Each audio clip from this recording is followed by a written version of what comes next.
My name is Mike Sullivan. I'm a former IRS agent and teaching instructor with the Internal Revenue Service. I worked at IRS for over a decade. Welcome to my YouTube channel. It's the home of the 5 minute or less video. I don't go on talking too much about myself other than to say I've been doing this for 50 years. I'm a national expert in IRS resolution. I taught the offer and compromise program at IRS. I used to accept offers and denied offers and compromise, and I don't do any promotion or advertising. Just letting you know, if you do need an offer and compromise, you should consider at least contacting me. I've been on all the major news stations, and I am an expert in the offer. Today, I want to talk to you specifically about the offer and compromise program. And what's really important is you should not engage a company to do an offer and compromise unless they've looked at your current financial statement.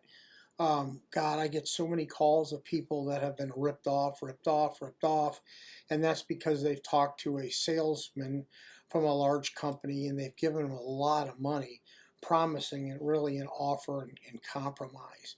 And these salesmen make about 50% of what they collect.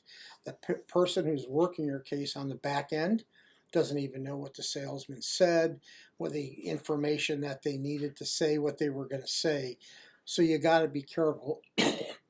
One of the reasons I'm talking to you today is for me, and this should go for anybody that you contact. So it's just not really about me. So if you're going to hire a company to do an offer, you should submit that offer and compromise form, the 433A or OICA.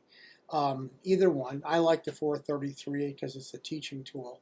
To go over that and say, yes, you're eligible or not. Without asking all those questions, you are making a serious mistake engaging a company to do your work without seeing that. That form and the documentation of that form and the sending in of that form is the key component whether your case gets settled or not. Well, last year, 18,000 offers were accepted. Nationwide, about 70, 80,000 were turned down. Most people who you have prepare these really don't know what they're doing, because I seen them when I worked for the IRS, and when people send me their offers to review, even professionals. I've never seen a financial statement I've accepted to send in to IRS. It's very important. These financial statements are about timing, when to send them in, what your income level is when you send them in, and what your assets are. Offers and compromise are about timing, about documentation, and the perception that IRS has really on your case.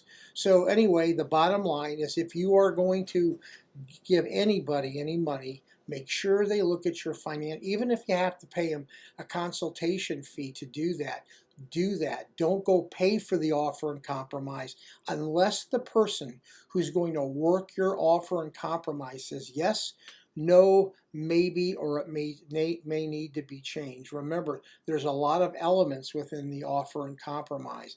The average revenue officer spends about 20 hours on an offer, and there's a bunch of checklists and comments and things they have to do, programs they have to pull up, searches they have to pull up. Offers are a long, complicated process, and right now they take up to about a year to go ahead and get your offer approved. So you have to know all that. Whatever you do not get ripped off.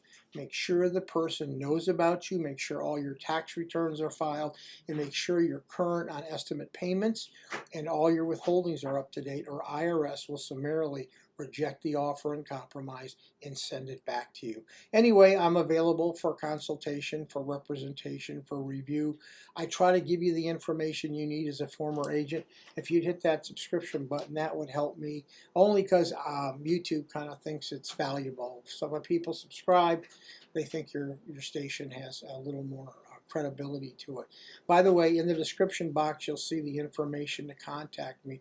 Remember, the other two options you have, if you don't file the offer, IRS is either going to put you into a currently non-collectible or a payment plan. Those are the three ways that IRS are going to go ahead and close your debt case. Thank you very much for listening. Like I said, the home of the 5 minute or less video, 450. Later.